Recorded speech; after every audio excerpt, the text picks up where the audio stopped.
On va prendre la Bible. Prenons votre Bible dans le livre de Philippiens. À tous ceux qui nous visitent, bienvenue. J'ai vu Étienne et sa famille. Étienne que j'ai vu depuis très très longtemps. J'ai essayé de compter les années. Je me dis, mais ça fait au moins 15-16 ans que je n'ai pas vu Étienne. Il a perdu tous ses cheveux. C'est la sagesse. Mais il a poussé une belle barbe par contre. Et en tout cas, Étienne, content de te revoir avec ta famille et que Dieu te bénisse. Alors, vous savez, chacun, c'est chacun. Il était dans mon groupe de jeunes, donc quand j'étais pasteur de jeunesse ici. Donc, je connais tous ces jeunes qui étaient avec moi dans le groupe de jeunes. Voilà. Et à tous les visiteurs, vous tous qui nous visitez, nous vous saluons au nom de Jésus. Amen. En tout cas, si vous êtes de passage, transmettez nos salutations à votre communauté. Sachez que nous sommes très heureux que vous soyez là ce matin avec nous. Seigneur, nous te disons merci pour ta parole de ce matin. Que la louange et la gloire de notre Dieu te reviennent pour l'opportunité que nous avons d'être ici devant toi, dans ta maison, pour partager ta parole. Bénis-la ce matin dans les cœurs de ceux qui vont la recevoir. La Bible dit que ce n'est pas par la volonté d'un homme qu'une parole a été donnée, mais c'est poussé par le Saint-Esprit. Saint-Esprit, merci d'honorer Jésus dans les cœurs des auditeurs qui vont entendre ce message. Et Seigneur, fais ta volonté, accomplis tes voies, manifeste-toi et que cette parole soit une bénédiction pour que toute la gloire, mon Dieu, te revienne. Te bénissons au nom de Jésus. Amen. Donc nous poursuivons notre étude de l'épître de Paul aux Philippiens, dont je saute le chapitre 3, parce que le pasteur Wanel abordera quelques points, et moi aussi prochainement je reviendrai, et je lui laisse d'abord voir les points qu'il traitera dans ce chapitre. Donc je nous amène au chapitre 4 aujourd'hui. Nous sommes au verset 1, Philippiens chapitre 4, verset 1, et le thème s'affiche « Comment gérer les conflits qui surgissent dans l'Église, dans une Église locale ?» Comment gérer les conflits qui surgissent dans l'Église locale. Paul dit, c'est pourquoi, mes très chers frères et sœurs, que je désire tant revoir. Vous qui êtes ma joie et ma couronne, tenez ferme dans le Seigneur, mes bien-aimés. J'encourage Évodie et Syntyche à vivre en plein accord dans le Seigneur. Toi aussi, mon fidèle collègue, je te demande de les aider. Elles qui ont combattu pour l'Évangile avec moi, ainsi qu'avec Clément et mes autres collaborateurs, dont le nom figure dans le livre de vie. Réjouissez-vous toujours dans le Seigneur, je le répète, réjouissez-vous, que votre douceur soit connue de tous les hommes, le Seigneur est proche. Ne vous inquiétez de rien, mais en toutes choses, faites connaître vos besoins à Dieu par des prières et des supplications, dans une attitude de reconnaissance, et la paix de Dieu qui dépasse tout ce que l'on peut comprendre, gardera votre cœur et vos pensées en Jésus-Christ. Enfin, frères et sœurs, portez vos pensées sur tout ce qui est vrai, tout ce qui est honorable, tout ce qui est juste, tout ce qui est pur, tout ce qui est synonyme de qualité morale, et ce qui est digne de louange.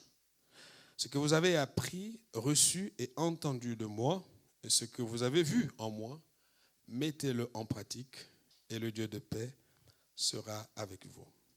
Amen.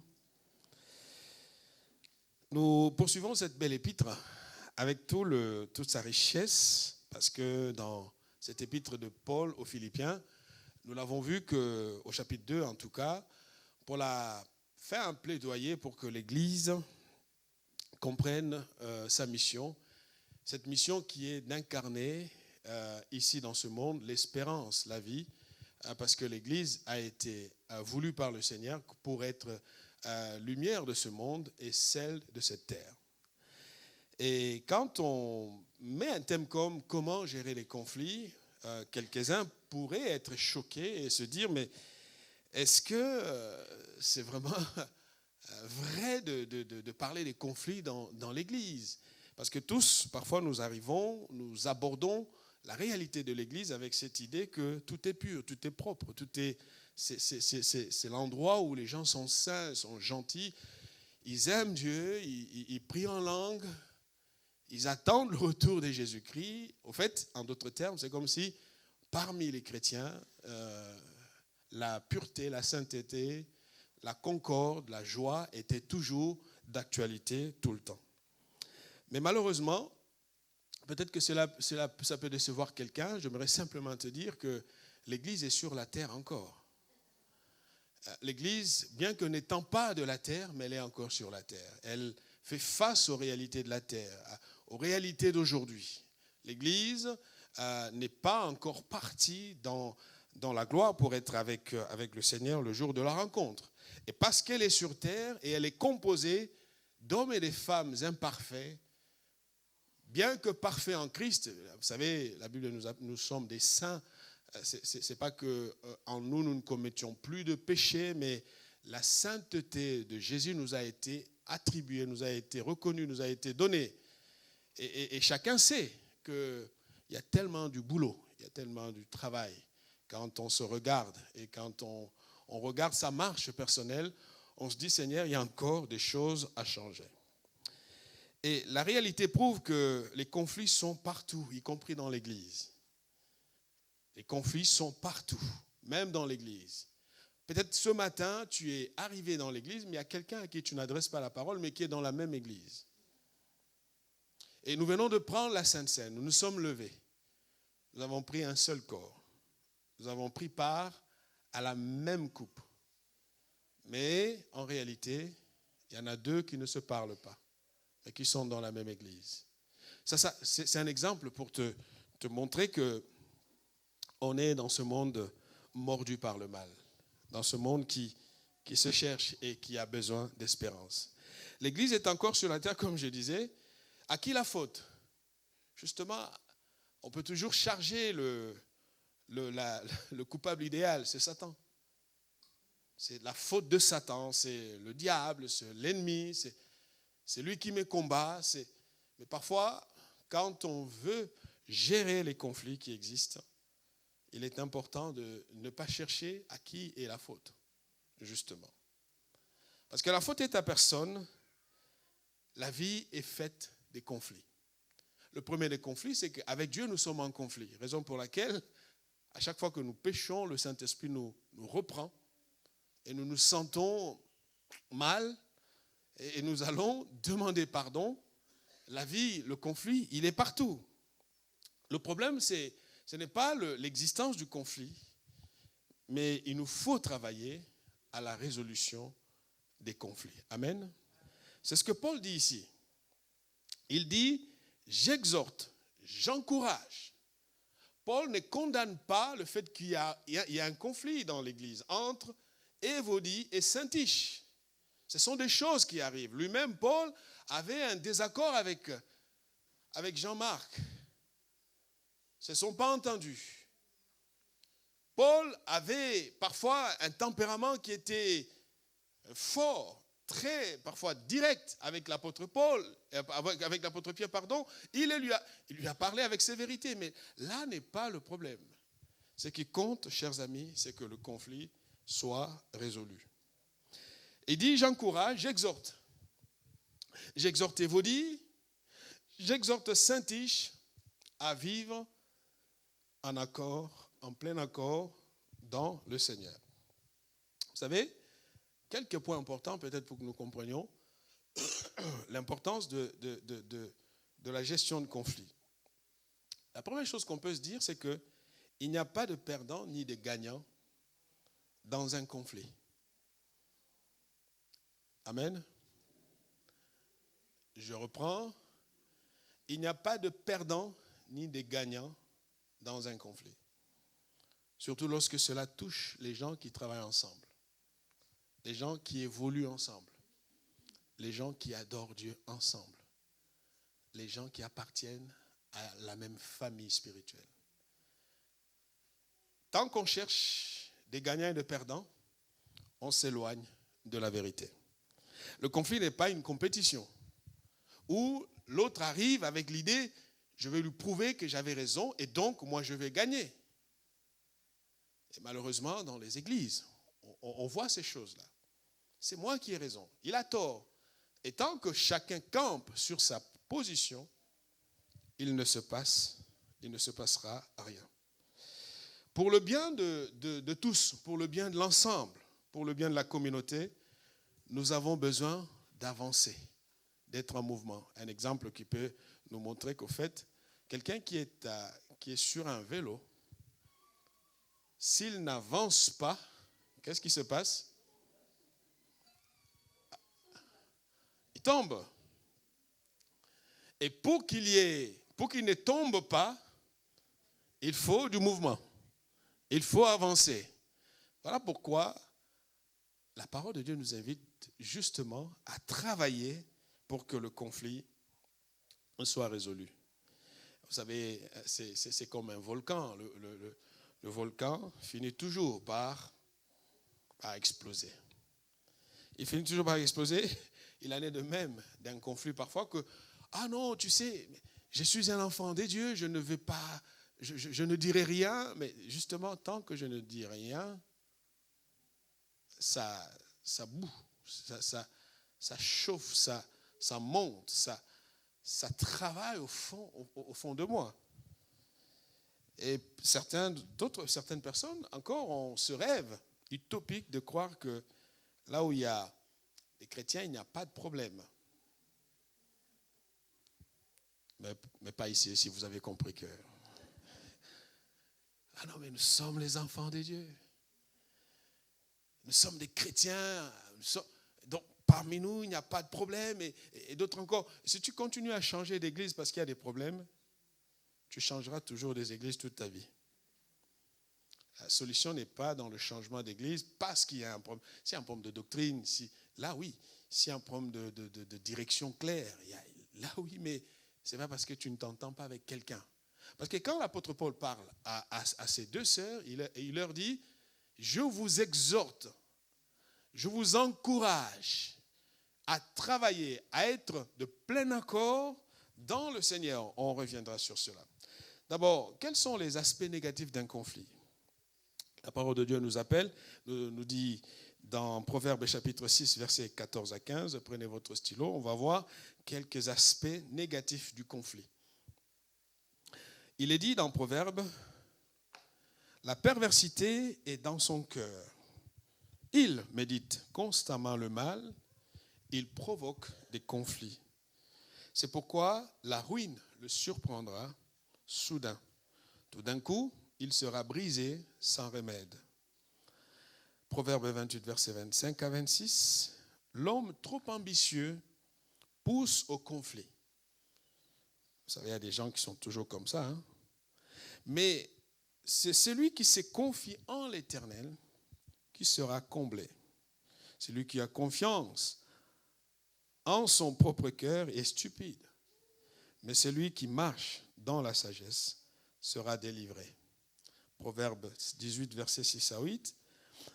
Les lèvres de l'homme stupide se mêlent aux querelles, et sa bouche appelle les coups. La bouche de l'homme stupide provoque sa ruine, et ses lèvres sont un piège pour lui-même. Les paroles du critiqueur sont comme des friandises. Elles descendent au plus profond de l'être. Les aspects négatifs du conflit, premièrement, il faut savoir que le conflit endommage la santé. Et ça, c'est important de le savoir. Le conflit endommage la santé, détruit la santé. Notre corps traîne notre histoire. Vous savez, tout ce qui se passe agit sur nous. On a des gens qui disent, non, moi je suis très fort, je suis capable, je résiste. Non, ma soeur, mon frère, ton corps porte ton histoire. À force de nourrir les conflits, à force de vivre dans les conflits ou de prendre plaisir à être dans un conflit, il y a des personnalités comme ça, hein, des gens qui n'évoluent que quand il y a conflit. Sache que le conflit détruit la santé. Voilà pourquoi vous avez des gens qui qui dépérissent, qui perdent leur éclat, qui perdent de leur éclat parce que, en fait, depuis qu'ils sont dans une relation où il n'y a que des conflits, ou dans un contexte où il n'y a que des conflits, la personne qui était bien commence à perdre tout son éclat et les choses commencent à se décliner. Et progressivement, on voit une personne qui était vivante se renfermer et avec le temps finir par disparaître. Le conflit, deuxième élément important, le conflit diminue la créativité. Et ça arrive que quelqu'un qui était créatif, qui avait plein d'idées, qui était joyeux, qui était bien, qui quand il était en communauté, et il commence à perdre sa créativité parce qu'on lui renvoie en face des paroles du genre « tu es bon à rien, tu ne pourras rien faire ». Et quelqu'un qui était bien commence à perdre progressivement. Le conflit isole, troisième chose, et divise. On s'enferme et on évite l'autre. On peut voir, on le verra un peu plus bas, lorsque Caïn et Abel sont en tension, pas parce qu'Abel l'a voulu, mais parce que Caïn est incapable de gérer sa propre jalousie. Dieu vient lui parler. Caïn se renferme, il ne veut plus entendre même la parole de Dieu. Et malgré l'argument, vous savez, Dieu Tout-Puissant qui parle, mais voilà, ça n'a pas fonctionné. Parce que le cœur de cet homme s'est enfermé sur sa propre réalité. Et on connaît la suite. La suite, c'était une action qui va être fatale. Le conflit instaure la peur et la méfiance. On peut le voir quand Adam commet le péché. Quand Dieu vient le voir, Adam a peur. Adam est méfiant même envers sa propre femme. Quand on lui pose la question, il dit non, c'est la femme que tu as mise à mes côtés, c'est elle. Et là, c'est cette réalité qui arrive. Dieu n'avait pas besoin qu'il charge autant la femme. Il fallait qu'il prenne sa responsabilité. On peut le voir un peu plus tard, que le Seigneur va ramener Adam à comprendre sa propre responsabilité dans tout ce qui venait de se passer. Frères et sœurs, le conflit, si nous ne le gérons pas, il va prendre progressivement de la place et vous allez voir qu'au lieu qu'on soit un peuple, une communauté, un endroit où la joie est manifeste, l'ennemi commencera à progressivement prendre sa place et avec le temps éclipser tout notre éclat et notre joie. Donc il y a des aspects négatifs qui sont la destruction de la santé. Et peut-être que ce matin, quelqu'un est là, dans un couple, dans une relation, dans la relation à l'église, dans un partenariat, dans un travail de collaboration, on a tous besoin de savoir que ce que je fais à l'autre, si cela n'est pas de Dieu, ça détruit l'autre. Et donc j'ai ma responsabilité. Paul dit à ces deux femmes en disant, je vous encourage, soyez en plein accord. Alors je sais que pour être en plein accord, c'est problématique déjà, parce que chacun a son point de vue, chacun a sa vision du monde, chacun a sa vision des choses. Mais Paul dit, si vous ne pouvez pas l'être d'un point de vue personnel, soyez en plein accord dans le Seigneur. En fait, Dieu est toujours le point central qui permet à chacun de laisser un peu de côté ses opinions personnelles pour considérer ce qui est important aux yeux de Dieu. Voilà pourquoi il a dit dans Philippiens chapitre 2, verset 4, en disant que chacun de vous, au lieu de considérer ses propres intérêts, considère aussi ceux des autres. Mais la difficulté, c'est qu'on est tellement centré sur soi. Et on va venir, pasteur, prier pour ma famille, prier pour mes enfants, prier pour ma maison, prier pour mon couple. Ces prières ne vont rien faire. Elles n'agiront pas du tout. C'est pas des formules magiques. Il va falloir s'asseoir. Il va falloir comprendre que le conflit, je dois le gérer. Gérer, c'est prendre du temps. Gérer, c'est mettre de côté son ego. Gérer, c'est se dire, la solution, ce n'est pas il a tort, j'ai raison. Non, ça ne changera rien. Gérer, c'est se dire, quel est l'avenir que nous envisageons ensemble? Quel est le chemin que nous voulons prendre en tant que couple, en tant que famille, en tant qu'église? Quelle est la direction? Et quand on voit la direction, on va se dire, mais y a-t-il lieu que chacun laisse un peu de côté de sa personnalité pour que nous puissions construire un projet commun? Parce que c'est dans un idéal commun qu'on peut arriver à laisser de côté, à taire un peu ces considérations personnelles. Les aspects positifs du conflit. Quelqu'un me dit, mais il vient de parler des aspects négatifs. Oui, je passe aux aspects positifs du conflit. Je suis en train de poser les bases. On parlera de la gestion de conflit à proprement parler la prochaine fois. Il y a quand même des aspects positifs du conflit. Genèse nous dit ceci. Genèse 50, versets 20 à 21. Vous aviez projeté de me faire du mal. Dieu l'a changé en bien. C'est important. Hein? Vous avez projeté de me faire du mal, et c'est important d'identifier un coupable. Vous avez projeté de me faire du mal, mais Dieu l'a changé en bien pour accomplir ce qui arrive aujourd'hui, pour sauver la vie à un peuple nombreux. Désormais, n'ayez donc plus peur, je pourvoirai à vos besoins et à ceux de vos enfants. C'est ainsi qu'il les confronta en parlant à leur cœur. Alors ici, on sait que lorsque Joseph traversait ces moments difficiles, il ne pouvait pas dire ce qu'il est en train de dire ici. Il dit dans ce chapitre 50, des années après, avec le recul que lui a donné le temps. Mais au moment où il vivait cette situation difficile, il n'avait pas la clairvoyance, il n'avait pas assez de recul pour savoir que Dieu conduisait les choses. Ma sœur, mon frère, tout ce qui arrive dans notre vie, Dieu connaît toutes choses.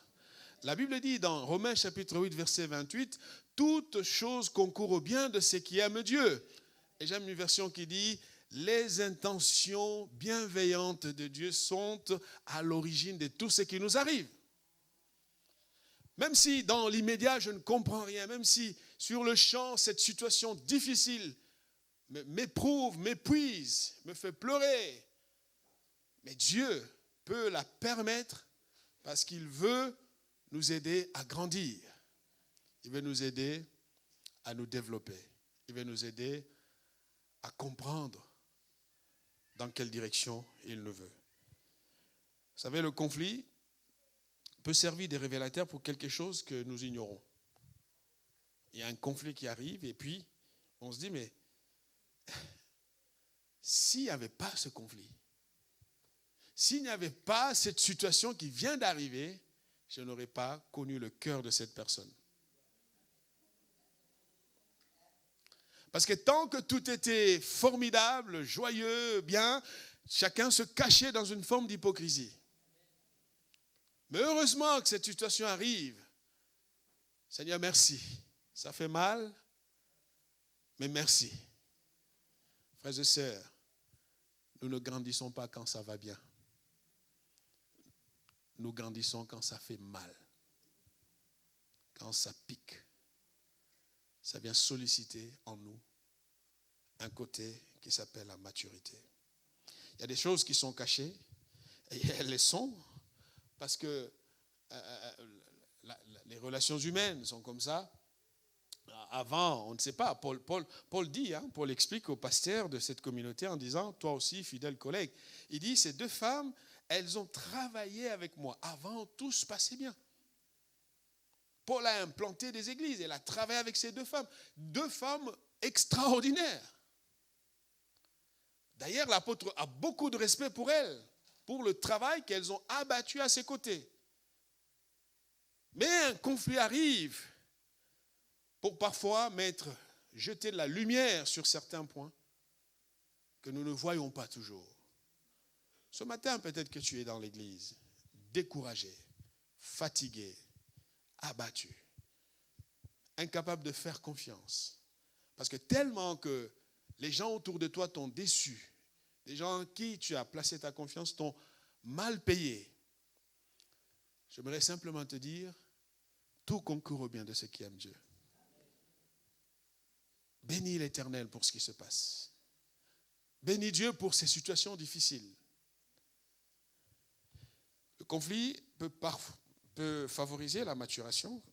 Jean chapitre 21, verset 18.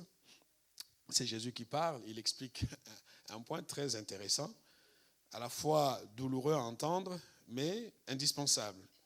Il dit en vérité, je te le dis, il parlait à Pierre, quand tu étais plus jeune, il y a des moments où on est jeune, où on fait des choses pour nous. On est d'accord, hein? Je ne sais pas pour vous, mais quand j'étais jeune dans la foi, beaucoup plus jeune dans la foi, Dieu m'exauçait rapidement. Ah, est-ce qu'il ne voulait pas que je recule ou quoi? Mais quand on acquiert une certaine maturité,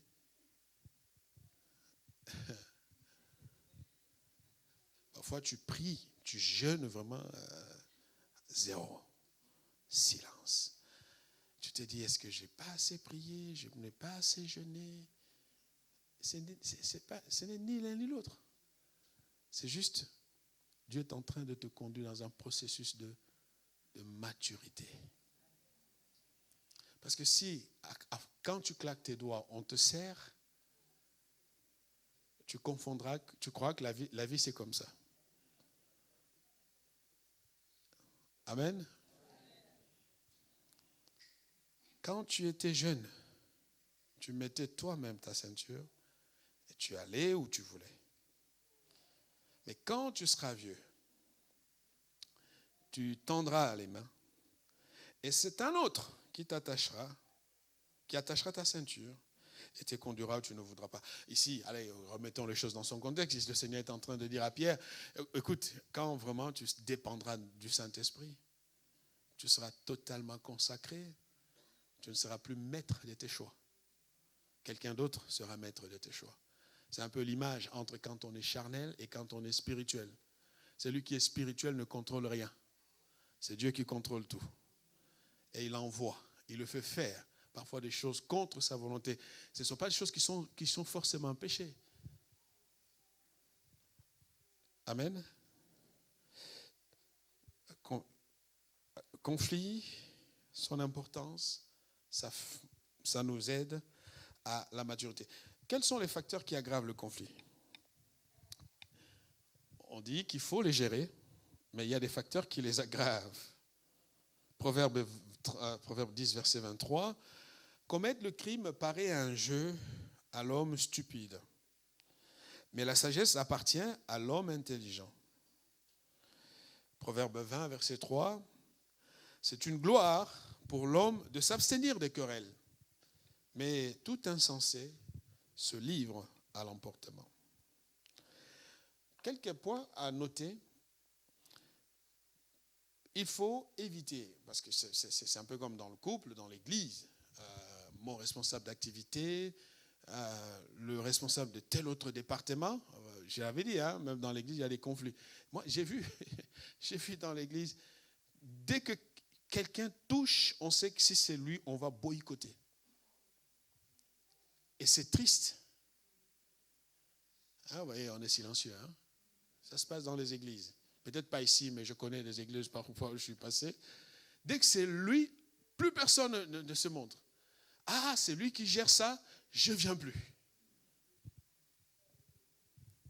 Et dimanche, ah, bonjour frère, alléluia. Dieu est bon, gloire à Dieu. Mais franchement, on est des comédiens. De quel Dieu parle-t-on? Quelle est la Bible que nous portons? Que nous lisons? Ah, si c'est lui, je ne viens pas. C'est lui qui est à la tête de cette activité. Dès que je vois sa tête, je ne viens plus. En fait, en faisant cela, sache que l'Église souffre. Ce n'est pas l'autre. L'Église ne lui appartient pas. Il ne fait que l'œuvre du Seigneur. C'est l'Église du Seigneur qui souffre. Et je crois que, frères et sœurs, si nous ne changeons pas, si nous ne nous asseyons pas pour parler de tout ce qui dysfonctionne, de ce qui ne marche pas, de ce qui ne fonctionne pas parmi nous, nous continuerons à dire, bon, je n'ai rien contre lui. C'est souvent ça. Ah, je n'ai rien contre toi. Mais au fond, tu sais qu'il y a quelque chose. Je préfère encore que tu me dises, j'ai quelque chose contre toi. Et alors on va s'asseoir et parler comme la Bible le dit. Plutôt de dire, je n'ai rien, et pourtant, en réalité, tu sais au fait que tu ne me supportes pas. Tu ne m'aimes pas. Frères et sœurs, Jésus revient. Amen. Le Seigneur revient. Première chose à éviter pour voir des gens qui aggravent la situation, c'est des gens qui prennent plaisir au conflit. Ils aiment ça. Il y a des gens qui sont comme ça. En fait, c'est comme s'ils ont une énergie bizarre. Vous voyez, les challengers, les gens qui aiment beaucoup les bras de fer, quand il n'y a rien, donc il n'est pas content. Il va fabriquer une crise juste parce qu'il aime ce genre de choses. La Bible dit dans Proverbe 16, verset 28, le verset est affiché, l'homme pervers excite des querelles. Il aime ça. Il nourrit cela. Ah, t'as vu? Qu'est-ce qu'il a dit? Ah, il a de la chance. Hein. Si c'était à moi qu'il avait parlé comme ça, il aurait vu comment j'allais réagir. Tu te laisses aller. Mais parle-lui sévèrement. Mais attends, on est entre nous, les frères et sœurs, dans l'église. Ne prends pas plaisir à nourrir, à alimenter les conflits. On ne va pas laisser ça comme ça. C'est pas, vous avez déjà rencontré des gens comme ça. Hein? Tu te laisses faire, non. On va lui montrer. On va lui montrer quoi? Deuxième chose qui aggrave le conflit, c'est que c'est la peur de perdre. Si j'abandonne, il va croire que je n'ai pas les moyens pour me défendre. Vous avez entendu déjà cela. Hein? Je crois qu'il va, si je ne fais rien, il va me marcher dessus la fois prochaine. Non. La peur de perdre. Vous savez, avec Dieu, on est meilleur que quand on perd. Quand tu arrives à cette dimension-là, à ce niveau-là, là tu es un bon. Tant que tu cherches à gagner, Dieu n'est pas avec toi. Jésus a dit, on te gifle sur la joue gauche, donne aussi la joue droite. Combien d'entre nous l'ont fait déjà?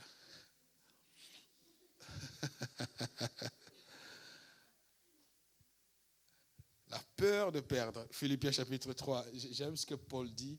En fait, c'est un choix. Paul dit, mais ces choses, il parle de sa vocation, bien sûr. Ces choses qui étaient pour moi des gains. Je les ai regardées comme une perte à cause de Christ. Encore ici, il y a une cause qui nous permet de ne pas revendiquer nos droits. Si c'était à cause de moi, j'irai jusqu'au bout. Et je lui prouverai qu'il n'a pas assez de force que moi. Je lui montrerai qu'il ne peut pas me frapper, il ne peut pas me battre. Il n'a pas ce moyen, il n'a pas ce courage. Mais à cause de Christ. Amen. Paul dit, il y a une cause qui me cause, permettez-moi la répétition, il y a une cause qui me pousse à accepter l'échec. Je décide de laisser tomber. Je choisis de ne pas réagir. Je choisis de ne pas entrer dans ces jeux-là.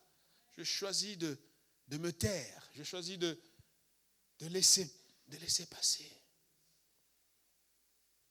Pourtant, c'était des gains pour moi, il dit. Et même, je regarde toutes choses comme une perte à cause de l'excellence de la connaissance de Christ, mon Seigneur. Vous savez, lorsque Christ vous a travaillé, lorsque la parole de Dieu vous a bouleversé, vous a pénétré, touché, vous atteignez un niveau de « je ne veux pas le faire, pas parce qu'il est plus fort que moi, mais je ne veux pas le faire parce que Dieu m'empêche de le faire. » Parce que si c'était d'homme à homme, il ne me fera rien. Si c'était coup pour coup, je le frapperai, je gagnerai. Mais je ne vais pas le faire parce que je crains Dieu. Je choisis d'aimer Dieu. Et quand on arrive à ce niveau-là, même le cœur de Dieu est heureux. De voir que tu as les moyens de réagir. Tu peux mettre des grands moyens, mais tu te contiens parce que tu veux honorer Dieu. N'ayons pas peur de perdre. Amen. Il y a des défaites qui nous construisent. Il y a des défaites qui nous aident. Il y a des défaites qui nous apprennent la sagesse de Dieu. Oh, on va se moquer de toi, oui. Et alors? Ils vont dire, ouais, t'as vu. Et alors? Et alors? Tu rentreras chez toi, tu dormiras, tu mangeras ton pain, tu boiras ton eau et la journée passera. Est-ce que ça change ton nom? Pas du tout. Tu es toujours toi. Amen. N'aggrave pas les conflits. Ne remue pas la situation, ne commence pas. Ah oui, tu sais, ça ne va rien apporter. Si il faut parler, quand il s'agit de gérer les conflits, alors on va s'asseoir et on va les gérer. On en parlera. Il faut gérer les conflits justement. Plutôt que d'adopter des positions qui n'encouragent pas. Troisième chose à éviter ou qui aggrave les conflits, c'est j'ai raison et l'autre a tort. J'ai raison et tu as tort. Et souvent, ça arrive. Mais c'est mon jouet, j'étais là le premier. C'est comme des enfants. Hein? C'est moi qui l'avais le premier.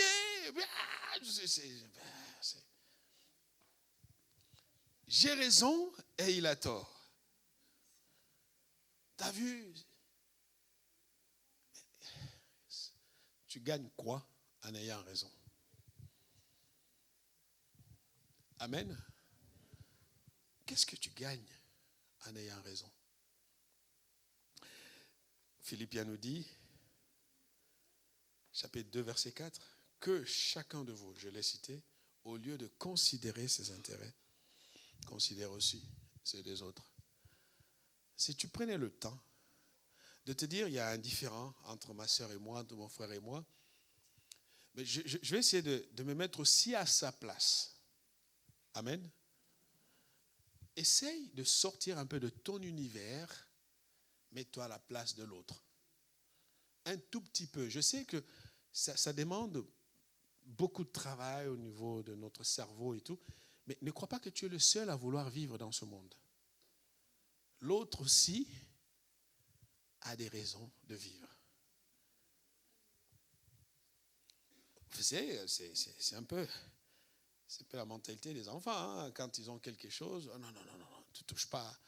Je ne comprends pas pourquoi c'est comme ça souvent avec les... C'est toi qui lui as acheté le bonbon, tu lui donnes le bonbon, viens lui demander, est-ce qu'on peut partager? Ah non. Oh, attends, on t'a donné. Ça va? J'ai raison, il a tort. Et puis il y a des gens qui ont toujours raison en fait. Ils sont dangereux.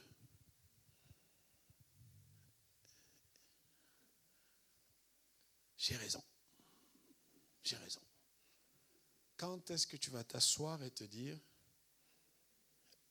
oui, j'ai tort. Tu sais, à vouloir être un perfectionniste à l'extrême, tu ne te rends pas service. Avoir raison ou avoir tort, ça ne va pas changer la situation. Il faut qu'on se pose et qu'on parle. Même dans tous les conflits, ce n'est pas la puissance des armes qui règle un conflit. Pas du tout. Pas du tout. Il y a des moments, on s'envoie des hobbies, mais il y a des négociations, et on se voit pour parler.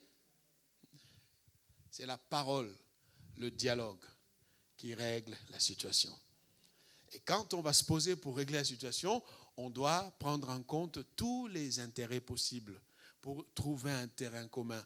Ainsi, Dieu a fait ce monde. Ne crois pas que tu vas le refaire à ta manière. crois pas que tu vas façonner les choses comme tu le veux. J'ai raison et il a tort.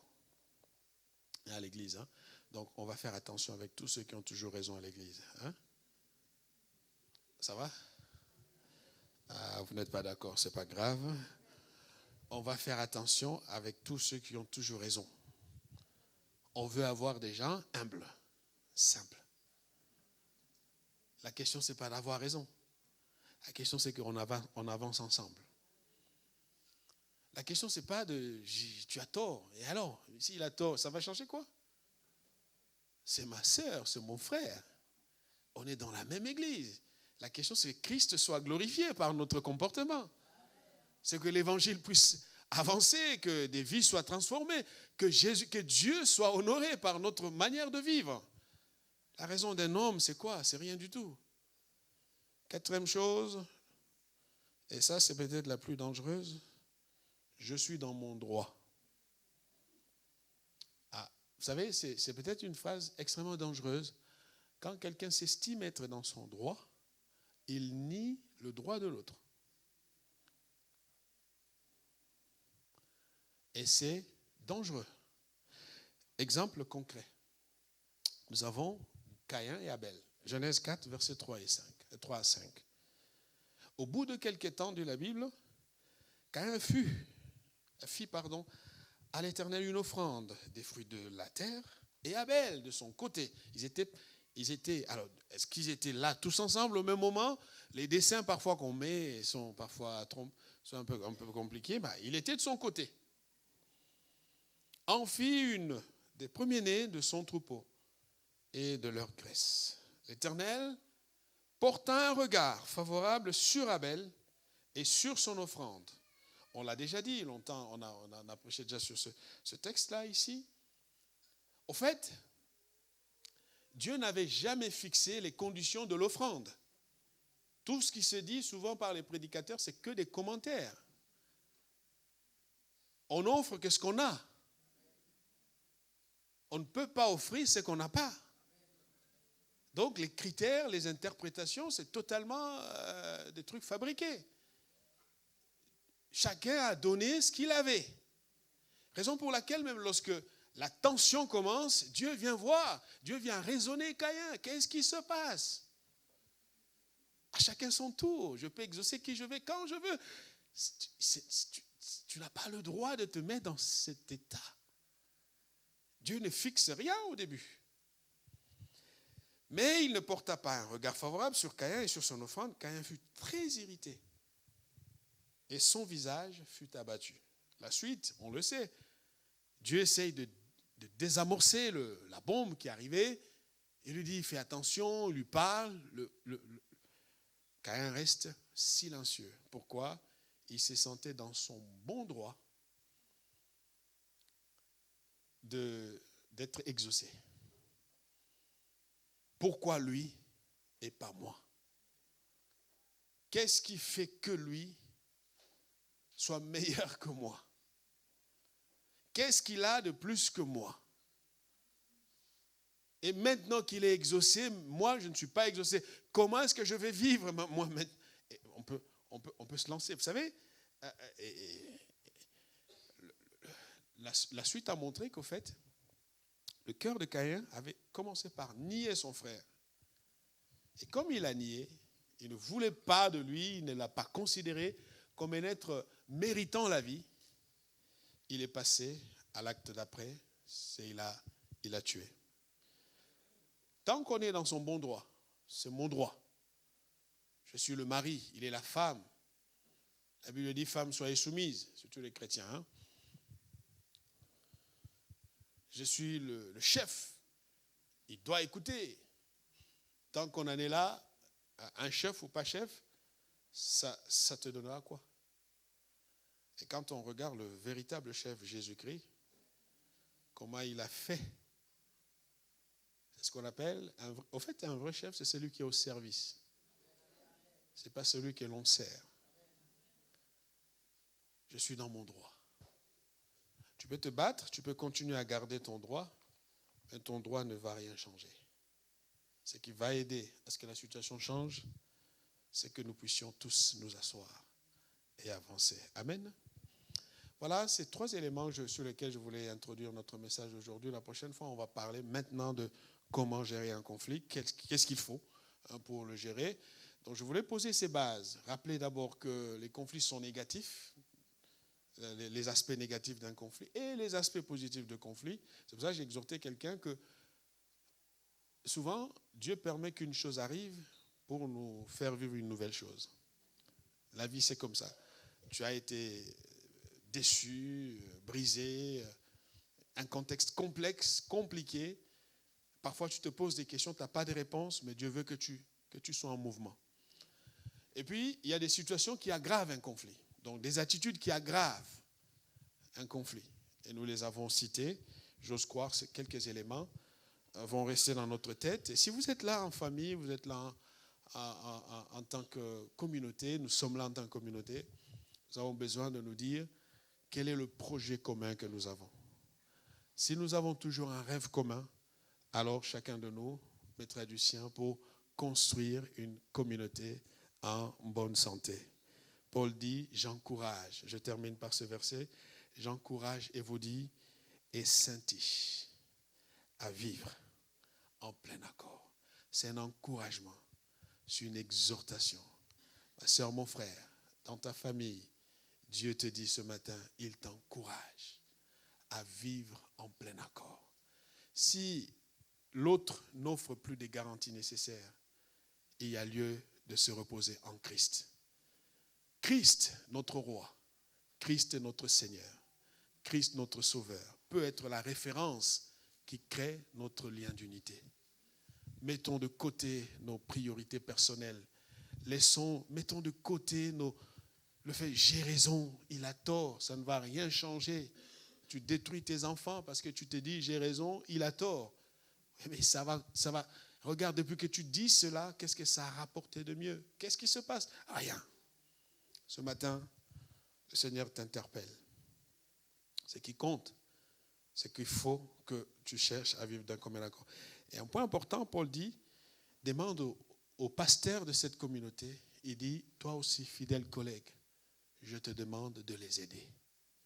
Nous sommes là pour aider. Nous sommes là pour vous aider. Votre couple bat de l'aide depuis longtemps. Les situations se détériorent. Dieu a établi des serviteurs dans l'Église. Tu as tenté de gérer les choses par toi-même. Tu vois le résultat. Et peut-être qu'il est temps que tu te tournes vers les gens qui peuvent t'aider. Amen. Nous allons nous incliner.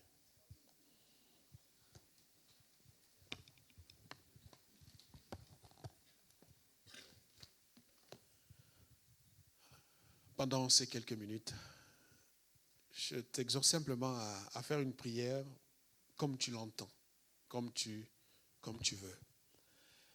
Mais je veux quand même que tu dises quelque chose à Dieu.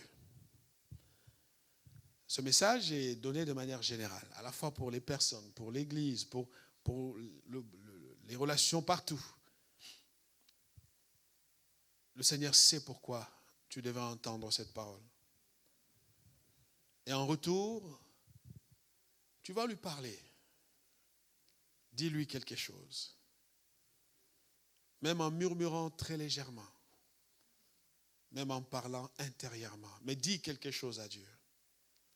Parce qu'il est le Dieu qui veut t'encourager ce matin. Il t'encourage à travailler à la résolution des problèmes qui existent. À cette situation si compliquée dans laquelle tu évolues. Le Seigneur t'exhorte, le Seigneur t'appelle à travailler dans ce sens. Éternel notre Dieu, Seigneur, merci pour ton amour envers nous, pour ta parole dans nos cœurs. C'est vrai que ce sujet est difficile, très difficile, parce qu'il nous concerne directement. Et chacun de nous peut se regarder et voir tous les mauvais côtés parfois qui sont en lui. Seigneur, tu nous connais.